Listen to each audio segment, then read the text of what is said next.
They abducted the district attorney's son, stuffed him in a trunk, and dumped him 300 miles away, all because he broke HOA rules. HOA President Richard Clark thought his badge, board, and private enforcers made him untouchable. But he didn't know the boy's father was John Barlow, a man who doesn't shout, but prosecutes in silence. And you won't believe how this quiet fury turned into one of the most ruthless takedowns of unchecked power you've ever seen. In the back seat of John Barlow's government-issued black Tahoe, silence had the weight of concrete. His 12-year-old son, Caleb, sat stiff as a rod, fists clenched in his lap, his eyes locked on the blurred stretch of unfamiliar highway.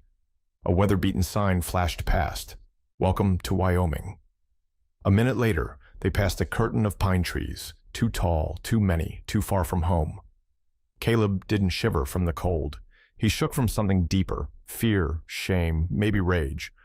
Probably all three, stacked on top of each other, bone deep. John didn't speak, he drove. He was the district attorney of West Grove County, Oregon. He'd made his career dismantling the lives of dangerous men with nothing but evidence and calm articulation. He knew how to spot intent, how to read silence, how to stare down monsters in court. But nothing in his 22 years of law prepared him for what had been done to his son. Caleb was adopted 3 years ago. No grand announcement, no press release. Just a quiet file sealed in court records and a bedroom painted blue. The boy had come from nothing. Foster homes, broken homes, homes that weren't homes at all. John and his wife Emma never paraded the story. It wasn't a narrative for others to consume. It was theirs, private, sacred, a promise. Until the HOA decided it was a problem. It began with a letter, cream-colored envelope, gold-embossed logo, the stench of bureaucracy masked as civility, disruption of community tranquility. Aggressive behavior observed. Fine. $1,500. Repeated incidents may result in formal eviction procedures. It read like a court order, but with none of the due process. Caleb had gotten into an argument with another boy over a bike left in the driveway. Raised voices. A plastic trash bin knocked over. Nothing worse than what any other child in the neighborhood had done before, except Caleb didn't look like the others. He didn't come from manicured bloodlines or brunch-worthy family trees. He didn't have grandparents on the HOA board. John had made a note to call someone. Never did. The repeat offense came a week later. A basketball hit the community fence once. It echoed. Mr. Clark, president of the HOA, declared it a deliberate act of property hostility. Clark was a retired Air Force officer with an ego bigger than the suburb he lorded over. He wore medals to board meetings and treated his post-retirement role like a second deployment. His sense of justice was warped by decades of unchecked control, and now he had found a new target, a 12-year-old boy who didn't smile when told to. Emma had been at work. John had been in court, cross-examining a defendant on charges of felony assault. They weren't there when HOA security arrived. They weren't there when Caleb refused to say sorry. They weren't there when Mr. Clark said, "If the parents won't discipline him, we will." And then, nothing. For 48 hours, Caleb was gone. No texts, no phone calls, no one had seen him. Emma filed a missing person report. John activated every contact he had in the sheriff's office. They pinged Caleb's school-issued tablet. It was off. Security footage disconnected due to system maintenance. HOA denied everything. Until a motel clerk in Beaver Creek, Wyoming called local authorities about a boy asleep in a booth at 3 a.m., dehydrated, alone, shivering. No wallet, no ID, just a note safety pinned to his jacket. Maybe now you'll understand consequences. They found him 6 hours later, curled up on a molded plastic bench in the front office of the Beaver Creek Police Department. The officer on duty said he'd come in alone, dusty shoes, dried blood under one nostril, hands trembling like he hadn't let go of fear even after the door had closed behind him. He hadn't said much, just handed them a torn scrap of paper with a West Grove address scribbled in black marker and a note safety pinned to his jacket that read, in slanted block handwriting, "Maybe now he'll understand what rules mean." Caleb had been missing for nearly 2 full days by then, 42 hours and change. Emma had filed the report frantic. John had pushed every button he had access to in law enforcement, quietly bypassing protocols quietly burning bridges. He'd alerted the FBI. No one had seen him leave. No one had seen him arrive. Cameras from the HOA gatehouse had been disabled. Routine maintenance, they said. None of the neighbors had heard a thing. Of course they hadn't. No one heard anything when they didn't want to. They traced the route later. A private security truck, contracted through the HOA, made an unscheduled drive east the night Caleb disappeared. No manifest, no GPS data. At least, not until John subpoenaed it himself. The truck had traveled just over 300 miles, from Oregon to a backwater town in Wyoming. Before stopping behind a roadside motel at 2:11 a.m., Caleb had been in the trunk. No air vents, no light. A child with a diagnosed fear of enclosed spaces, stuffed between old moving blankets and a rusted spare tire, left to choke on brake dust and his own confusion. No food, no water, no seatbelt. Just darkness and engine rattle and grown men laughing up front like it was a road trip. According to motel security footage, the truck pulled into the back lot, paused, and then one of the men, a heavy-set figure in a red baseball cap, opened the trunk, yanked Caleb out like luggage, dropped him on the asphalt, and pointed to the motel's neon sign. "Have a good trip, kid," he said, loud enough to be caught on the grainy audio. Then they drove off. No one looked back. When John and Emma arrived at the station, Caleb didn't run to them. He didn't speak. He just sat there, arms around his knees, eyes fixed on the floor, like it was the only thing that hadn't lied to him. Emma reached for him, tears already streaming down her face, but when her hands touched his shoulders, he flinched so hard she pulled away instinctively. Not because he screamed, because he didn't. He just recoiled, like touch had become foreign, or worse, dangerous. His face was pale, but not from cold. His lips were cracked. His shirt smelled like motor oil, and underneath it all, layered like sediment. Fear. The kind that didn't go away with hugs or warm baths or police reports. The kind that got inside bones. John didn't ask anything right away. He just sat beside his son, one hand on his back, as if he could keep him from slipping any further into whatever hell had been opened. When they were alone, John crouched in front of him and said very softly, "Did you see who it was?" Caleb didn't look at him, didn't nod, just whispered, barely audible. "They laughed." John waited. Caleb's voice was quieter the second time, like he wasn't sure he was allowed to say it. "One of them had a red cap," he said. His eyes shifted for the first time, landing on his father like a sinking ship searching for a lighthouse. He said, "Enjoy the ride, kid." Then they shut the door. John didn't respond, not right away, not with words. The rage didn't come like fire. It came like cold, a glacial silence that wrapped around his skull and pressed inward, slow and steady. Not fury. Something deeper, something older. A silence that didn't shout. It documented. It remembered. It built cases. Emma was crying quietly. Caleb sat still, eyes half closed, as if even consciousness had become optional. And John just watched his son, the way you study a crime scene, before you begin. John returned to work the next morning. No announcement, no press release, no social media posts, no telltale signs of fury. He parked in the same underground spot as always, passed through security without a word, and took the elevator to the 5th floor with a lukewarm cup of coffee in one hand and a legal pad in the other. The building was quiet at that hour, familiar, predictable, exactly what he needed. His assistant, Carrie, looked up from her desk the moment he stepped through the frosted glass doors. She blinked once, twice, confused, then stood like she wasn't sure whether to greet him or ask who had died. "I wasn't expecting you till Monday," she said carefully. "I'm here now."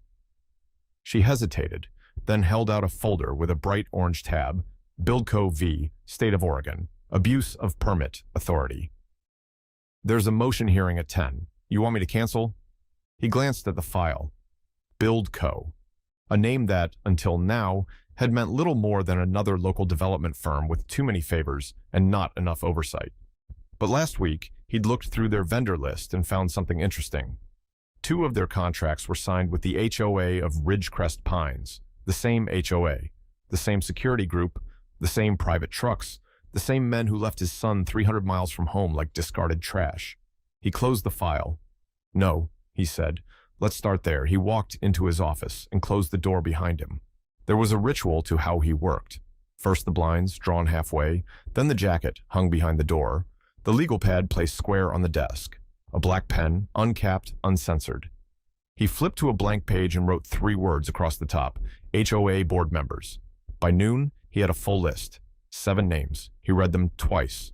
Richard Clark, chairman, retired police lieutenant, disciplinary warning in 2003, never charged. Leonard Mills, vice chair, owner of Patriot Watch, a private security firm under investigation for wage theft. Amy Levinson, treasurer, married to Buildco's lead engineer, William Chip Donner, secretary, former city code enforcement, fired after whistleblower complaint, and 3 more, Walters Ng Dorsey, all with ties to construction, security, or private arbitration firms that conveniently profited from HOA legal activity. What stood out wasn't what was on the list, it was what wasn't. Not a single one of them had reported Caleb's disappearance, not when it happened, not after, not even when the neighborhood group chat lit up with "Have you seen the Barlow's kid?" and "Strange truck near lot 14." These were people who prided themselves on monitoring lawn height, but no one called the police when a 12-year-old vanished overnight. John sat back in his chair. It was never going to be about one man in a red cap. Not really. That was the foot soldier, the blunt instrument. The real danger was systemic, coordinated, entitled, protected. He reached for the next file, camera logs from the security booth. The HOA claimed the system had gone down for routine maintenance that week, but tech records told a different story. The cameras hadn't malfunctioned. They'd been manually disabled using an internal override code at 10:42 p.m., 43 minutes before Caleb disappeared. The override was triggered from a mobile device, registered to Chip Donner. There it was, the beginning. John didn't feel anger, not now. That was a luxury, and he couldn't afford luxuries yet. What he felt was colder, more efficient. It was structure. It was weight. A quiet knowledge that every hour, every word, every decision from this point on had to lead to one thing: exposure. This would not be a backroom reckoning. It wouldn't be solved over coffee or by community mediation. He wasn't looking for apologies. He was building a case. They had taken his son. Now he would take their silence and bury them with it, publicly. 7 days later, Richard Clark sat across from the district attorney in a government interrogation room lined with dull acoustic panels and the low hum of a recorder blinking red. The former police lieutenant looked smaller than usual, his pressed shirt too tight around the collar, his hands too still, too deliberate.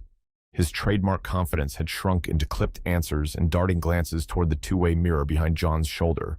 There was no welcome, no chit-chat, just silence, thick and surgical. John Barlow entered the room like a man clocking in. No heat in his voice, no emphasis.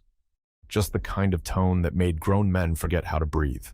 The kind that said, "You're not walking out of here untouched." He opened a manila folder, placed a photo on the table. A still frame from a time-stamped security camera. Caleb, 12 years old, eyes wide, face half covered by a flannel jacket being yanked over his head. 2 adult men standing nearby, one gripping his wrist, one holding open the trunk of an unmarked security van. Gate 3, Tuesday night, 10:48 p.m., the HOA's own security feed, recovered through a court order. "Mr. Clark," John began, voice flat, surgical, "were you aware that a minor child was forcibly removed from this neighborhood without parental consent or notification?" Clark cleared his throat. I wouldn't call it forcibly. There was a situation, a disturbance. A disturbance. John tapped his pen once, gently against the photo. "You're referring to a basketball against a fence." Clark shifted. There were behavioral issues, repeated ones. "You believed that justified what exactly?" Clark opened his mouth, closed it. "We just wanted to make sure the boy understood the consequences of his actions," he said finally. John leaned back. "And do you understand the consequences of yours?" Silence. Beyond the glass wall, a federal agent watched from a metal chair, arms crossed. The Department of Justice had been briefed. They were waiting for John to finish laying the foundation before they stepped in. He dropped another photo. Caleb again, this time in the back lot of the Beaver Creek Motel. Crumpled, abandoned, Timestamp 2:11 a.m., same flannel jacket, same van, same men. You authorized a private security contractor to abduct a minor, transport him across state lines, and leave him in a parking lot, unconscious, without food, water, or protection, for disciplinary purposes. Clark's face twitched. It wasn't supposed to. I didn't think they. You didn't think, John said coldly. That's the first accurate thing you've said today. He stood slowly, walked to the door, paused, then turned back one last time. We'll be filing charges, he said, voice calm. Unlawful restraint of a minor, endangerment, conspiracy, intentional infliction of emotional distress. You'll be served within 72 hours. Clark tried to speak, failed. John didn't wait. He stepped into the hallway, nodded to the federal agent, and moved on to the next room, where the man in the red cap was already waiting. The one who'd smiled into the camera. The one who'd said, "Enjoy the ride, kid." John didn't need to yell. He didn't need to threaten. He had something better. He had evidence. And a courtroom waiting. John Barlow stood at the podium, flanked by state flags and microphones, his posture rigid, suit immaculate, voice steady.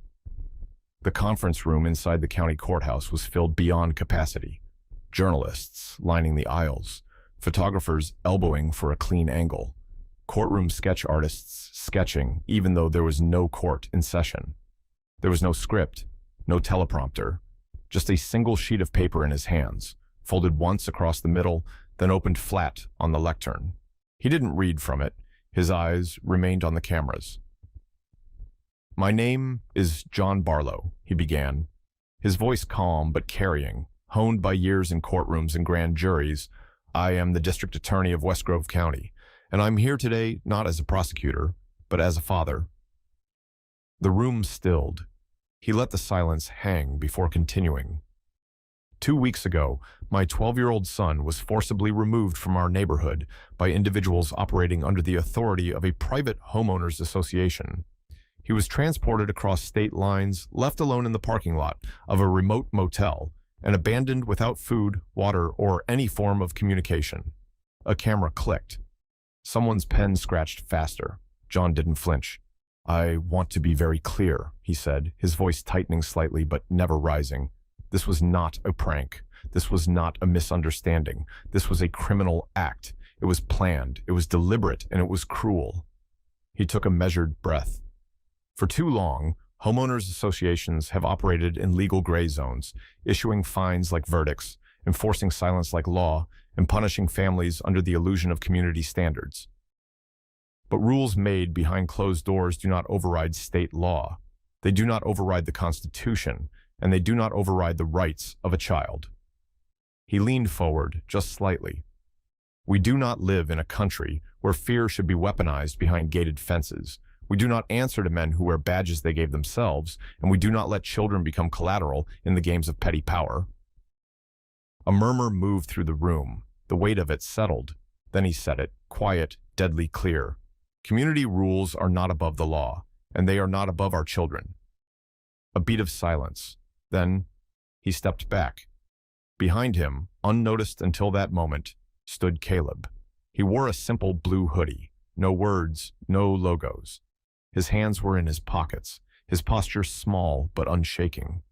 For a moment, he looked out at the crowd like it might swallow him whole. Then he smiled.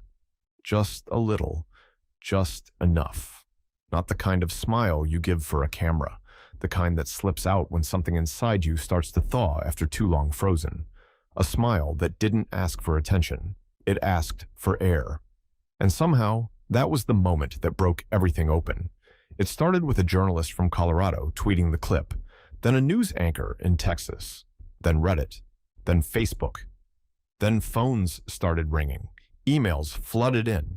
People wrote from Minnesota, from Florida, from neighborhoods with names like Whispering Pines and Lakewood Reserve and Monarch Hills. They shared stories about their own HOAs, stories of intimidation, threats, fines for unsightly children's toys, families fined for leaving wheelchairs on porches, veterans evicted over mailbox colors. Stories no one believed or no one dared to say aloud. Until now, John didn't answer the calls. Not yet. He didn't need to. The story had broken free from his office, from his courtroom, from his hands, and now it belonged to everyone. The Ridgecrest Pines HOA was not about to go quietly. Within days of the press conference, they filed a defamation suit against John Barlow, citing malicious misrepresentation and public endangerment of a private institution. The language was as bloated as it was desperate. Their legal team, 3 partners from a downtown firm with a reputation for burying whistleblowers, launched a media blitz of their own. They gave interviews, they released statements, they painted themselves as victims of a political vendetta. Behind closed doors, threats began to surface. Letters to the State Ethics Board, anonymous calls to the District Attorney's Oversight Committee, whispers of misconduct, petitions for recall. They made one critical miscalculation. They thought this was still a game of influence. John didn't flinch. He didn't issue a counterstatement. He didn't call reporters. He called a hearing, open to the public, under oath, with every camera he could legally allow in the room. It began in courtroom 3, under the glare of recessed lights and the steady scratching of court stenographers. He started with the video, the one from gate 3, Caleb being shoved into the back of the unmarked van, still frames of the timestamp, the identity tags of the 2 men involved. Then came the second video, the same van, 2 states over, pulling away from a motel as a 12-year-old boy stood alone in the parking lot, clutching a jacket too big for his frame. Then John moved to the documents, financial ledgers, contract histories, IRS filings, records showing that Patriot Watch, the security company hired by Ridgecrest Pines HOA, had received substantial municipal tax deductions for what was labeled community protection services, voluntary work, on paper. But the invoices told another story. $1,000 per week, paid directly from HOA dues, no service logs, no patrol records, no background checks on personnel. He brought in expert testimony, a former DOJ investigator who outlined how voluntary security had been used in other states as a loophole for unregulated militia-style enforcement. He displayed emails from HOA board members instructing contractors to take care of the problem before it escalates. No child's name was used, but the date matched the night Caleb disappeared. When cross-examination began, the HOA's counsel tried to pivot. They argued procedural overreach. They questioned chain of custody. They claimed selective editing. But the damage was already done. Outside the courthouse, the town began to fracture. Some residents showed up with handmade signs. Children are not targets. HOA is not the law. We stand with Caleb. Others shuttered their blinds and stayed indoors, afraid to speak, afraid to choose. Neighborhood Facebook groups turned into battlegrounds. Accusations flew. Stories emerged. Parents told of fines for chalk drawings on sidewalks. Retirees spoke of being threatened over unapproved porch lights. One woman described a board member entering her backyard without permission to inspect shrub height. John didn't tell people what to believe. He didn't need to. He showed them what had been hiding in plain sight. By the end of the 3rd day of hearings, the atmosphere in town was radioactive. Local businesses pulled sponsorships from HOA-run events. A city council member resigned. One board member from Ridgecrest Pines disappeared from public view entirely. And through it all, John remained unmoved. Not because he was indifferent, but because the more noise they made, the clearer the pattern became. This wasn't just about Caleb anymore. This was about power dressed up as policy and a community that had forgotten where real authority lives. The indictments were filed on a Wednesday morning. Quietly, yes, but not in secret. No press conference, no red tape ceremony. Just a clerk at the courthouse, hand-delivering 7 white envelopes across 7 separate addresses, 7 names, 7 charges, each page heavy with ink and consequence. The charges ranged widely: unlawful restraint of a minor, conspiracy to commit kidnapping, obstruction of justice, tampering with surveillance infrastructure, abuse of authority under color of law, and willful violation of a child's civil rights. Legal terminology, but every sentence carried the same truth. You are no longer untouchable. 3 members of the Ridgecrest Pines HOA board were served in person at their homes by uniformed deputies who didn't knock twice. 2 were arrested mid-shift at their respective offices in front of their colleagues, their desks left behind like crime scenes. 1 attempted to leave town altogether, bags already in the trunk, but he didn't make it past the eastbound checkpoint on Route 57. State troopers intercepted him 5 miles from the county line. Richard Clark, the former police lieutenant and president of the board, didn't resist. He walked into the sheriff's office just before noon, wearing the same navy blue blazer he'd worn to HOA meetings, ironed, buttoned, professional. This time, the blazer hung over wrists locked in steel. No words. Just a tight nod and paperwork passed across a desk. But the real reckoning, the one that mattered, didn't come in handcuffs. It came in the town hall. That evening, the city of West Grove held an emergency community session. Open mic, no agenda, no moderator, just folding chairs, cold water bottles, and a microphone that stood too tall until an elderly woman from the east side adjusted it with shaking fingers and began to speak. And then the floodgates opened. Parents, veterans, teachers, janitors, nurses, retirees. People who had never raised their voices in public, people who had never filed a complaint or signed a petition, were suddenly unable to stop. One by one, they stepped forward. Each story was different, but somehow the same. Fines for non-existent violations. Letters of warning sent in retaliation. Threats disguised as community enforcement. Children cited for nuisance behavior. Elderly residents told they could be evicted for hosting too many family members on weekends. One woman said her mailbox was painted the wrong shade of gray, and she'd been harassed for 8 months. And through it all, the same names kept surfacing, the same signatures, the same phrases repeated like gospel. Against HOA standards, disruption of community tranquility, subject to board approval. The crowd wasn't angry anymore. That part had passed. Now they were focused, clear-eyed. They understood something they hadn't before. Not just about Ridgecrest Pines, but about every gate, every fence, every form filled out in triplicate and slipped under their doors like quiet warnings. The illusion had shattered. One by one, they stood up and said, "No more." That same night, BuildCo, the developer with HOA contracts, pulled all pending construction deals in the county. The HOA's private counsel issued a resignation letter via fax and disconnected their office line. Their insurer, reading the headlines, dropped them. A motion for emergency dissolution was granted by Judge Avery at 9:03 the next morning. The Ridgecrest Pines HOA was formally suspended. Its accounts were frozen. All patrols ceased. Access to neighborhood security feeds revoked. They were no longer a governing body. They were a criminal enterprise under investigation. And in the middle of it all stood John Barlow, not at a podium, not behind a badge, just there, watching, silent. He didn't smile, didn't speak, didn't gloat, because this wasn't a victory parade, it was a burial, and he hadn't come for applause, he'd come for closure. 2 weeks later, Caleb sat beside his father on the back porch, legs swinging under the wooden bench, slow and quiet. No reporters, no cameras. Just the soft rustle of maple leaves and a dog barking somewhere down the block. The air was still, not tense, just still. Emma stepped outside with 2 mugs of cocoa, handed them off without a word, and leaned down to kiss Caleb's head. He didn't flinch this time. He accepted it. That was new. He looked better, not healed, but stronger. He was sleeping again, laughing sometimes. He'd asked to go back to school. He even picked up his basketball without being asked.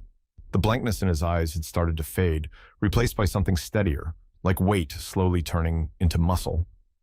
John sipped his cocoa and glanced at his son. "You know it's over now, right?" Caleb didn't answer. He just stared out at the yard, the fence, the trees, the empty swing swaying gently in the wind, then quietly. "Is it really?" John exhaled. "No," he said, "but it will be." That morning, he'd filed the final motion, a civil suit against the National HOA Oversight Organization. Not for headlines, not for revenge, for oversight, for accountability, for every family that didn't have the voice, the badge, or the courtroom to fight back. The story had gone national. DOJ launched a review. A House subcommittee requested records.